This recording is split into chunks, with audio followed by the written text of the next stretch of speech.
إيه الصدمة دي؟ البابا غنوج مش مصري؟ صدمة كبيرة.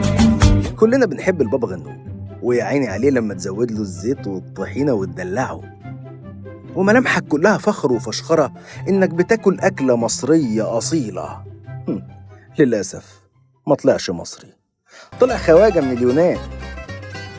بابا غنوج في أصله مزة يونانية شهيرة بتتعمل من الباذنجان المشوي والمهروس اللي بيضيفوا له التوم والطحينة علشان يعملوا واحد من أجمد الميكسات اللي تم اختراعها في التاريخ بعد الفطير والجبنة القديمة طبعا والبيض والبسطرمة والسجق والكيري طب بلاش جعت.